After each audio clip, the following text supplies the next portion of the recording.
So this is the part where I say something witty and clever, but yeah, I got nothing. When I never felt that, come on, yeah. So I was away in Orlando last week wrestling some gators and having a power meeting with Bert and Ernie. And I did something that I haven't done in a while. I brought some books to read. What you've got to understand is that I am not what is considered to be an avid reader.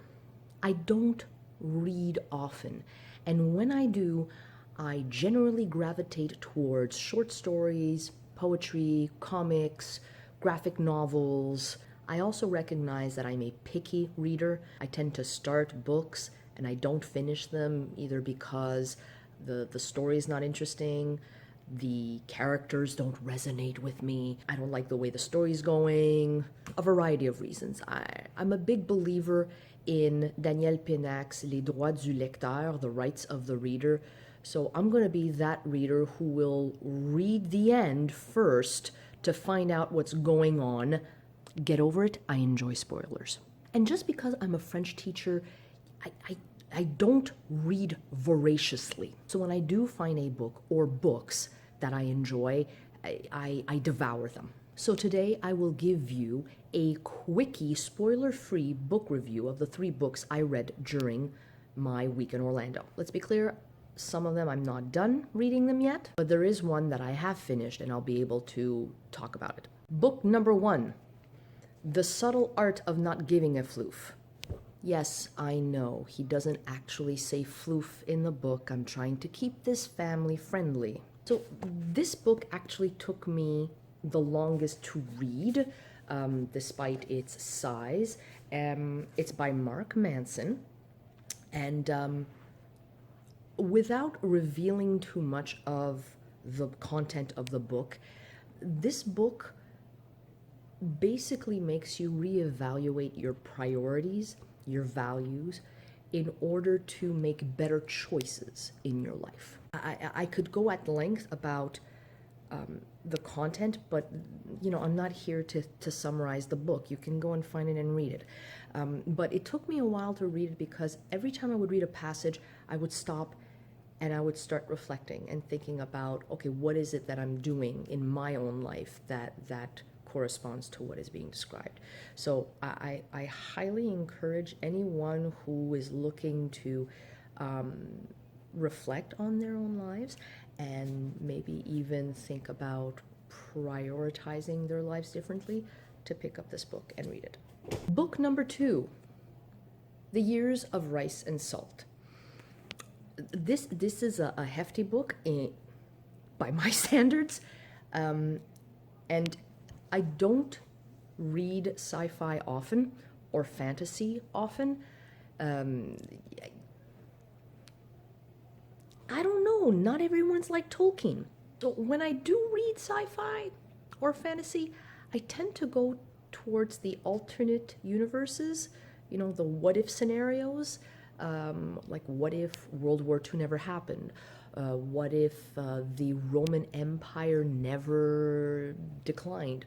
What if the Mongols ruled the earth? And this book revolves around the concept, the premise that what if the Black Plague decimated the entire population of the planet Earth.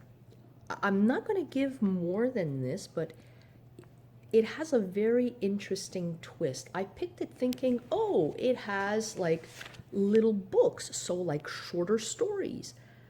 I only discovered that the characters kind of follow each other in every story. And that's all I'm going to give because I know some people are very spoiler sensitive here, and that's all I'm saying. If you are interested in alternate universes, alternate histories, this is definitely a book for you. By Kim Stanley Robinson. I discovered Kim is not a girl, it's a guy. Book number 3, and I've got to say, I'm not done. I just started, and I'm still a bit on the fence. No offense to the author. An absolutely remarkable thing by Hank Green. Those who know me know that I'm a big fan of John Green. They know that I love his work. So I said to myself, I'm going to read his brother's novel. So my husband got me a signed copy via Amazon, and I started reading it, and there's something about the writing style right now. And to be honest, I'm only like at chapter 3. There's something about the writing style. I'm not saying that it feels rushed. I'm not saying that it feels thrown.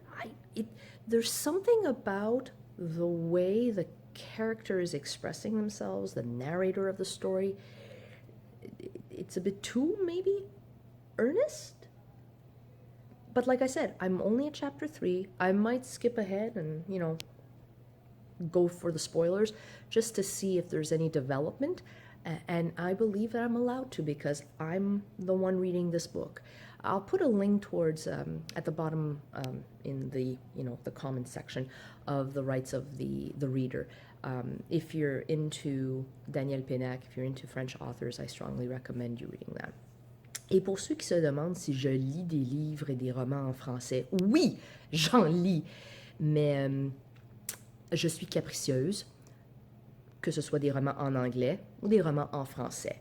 So, yeah, I'm going to be picky no matter what language I'm reading in. So I'm hoping to finish this book at some point this week. This one I finished one of the stories, so I'm a kind of a good spot. I could pick it up later on, but in 2 weeks, maybe in 2 weeks, I'll give you an update and I will let you know. Yes, I know I am a slow reader. Please don't judge me. But I enjoy savoring my books. I enjoy reading them. Sometimes I get completely engrossed in the stories and I imagine various scenarios. So yeah, it takes me a while to read. And yes, I am also thinking about the first day back at work, but that's not for another 2.5 weeks. 3 weeks.